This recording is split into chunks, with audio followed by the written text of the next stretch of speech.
एक समय की बात है, भारत की राजधानी नई दिल्ली में एक असाधारण व्यक्ति रहता था, जिसे अशोक बौद्ध कहते थे। अशोक भारत के अग्रणी खुफिया एजेंसी अनुसंधान और विश्लेषण विंग रॉ के एक उच्चतम डेकोरेटेड एजेंट थे। वह अपने शौर्य और कुशलता के लिए जाने जाते थे। एक दिन भारतीय सरकार के पास एक गंभीर खतरे की सूचना आती है। एक आतंकवादी संगठन भारत के किसी भी बड़े शहर पर हमला करने की योजना बना रहा था।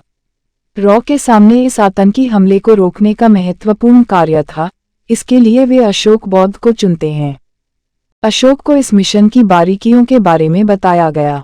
उसे समझाया गया कि यह मिशन आसान नहीं होगा और इसे पूरा करने के लिए उसकी जान की भी कुर्बानी देनी पड़ सकती है।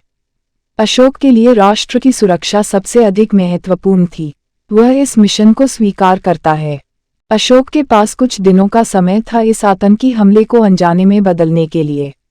उसने तुरंत अपनी टीम के साथ काम करना शुरू कर दिया और आतंकवादियों के नेटवर्क पर नजर रखी।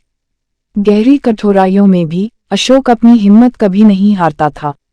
उसकी अद्वितीय क्षमताएं उसे आतंकवादियों की गतिविधियों को ध्यान से निगरानी करने में मदद करती थीं। एक रात अशोक को एक सूत्र द्वारा बताया गया कि आतंकवादी संगठन उसी रात एक बड़े शहर पर हमला करने की योजना बना रहा है। वह समय के महत्व को समझता है और तुरंत अपनी टीम के साथ आतंकवादियों के स्थान पर पहुंचने का प्रयास करता है।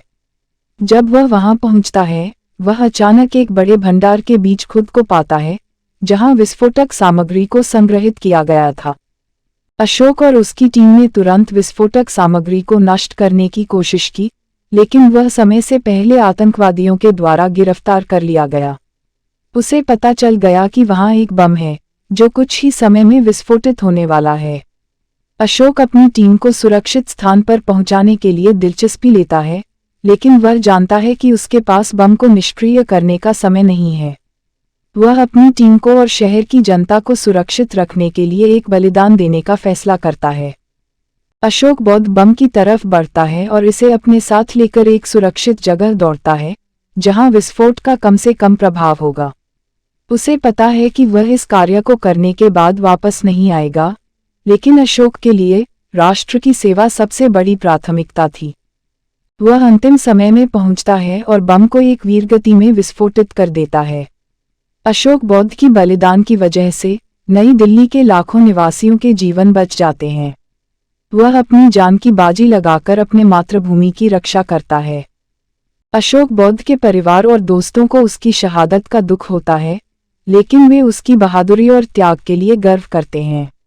भारत अशोक के बलिदान को कभी नहीं भूलेगा और उसकी कहानी आने वाली पीढ़ियों के लिए एक प्रेरणा स्रोत बनी रहेगी। समर्पण और वीरता के उस दिन से अशोक बौद्ध का नाम भारत के इतिहास में स्वर्ण अक्षरों में अंकित हो गया।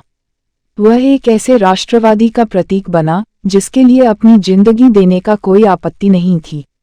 अशोक बौद्ध की कहानी भारतीय नागरिकों के बीच एक नई जागरूकता और राष्ट्रभक्ति की लहर उत्पन्न करती है। वह सचमुच एक सच्चे देशभक्त थे, जो अपनी आखिरी सांस तक अपने देश के लिए लड़ते रहे। उसकी सेवा, शौर्य और बलिदान को भारत कभी नहीं भूलेगा।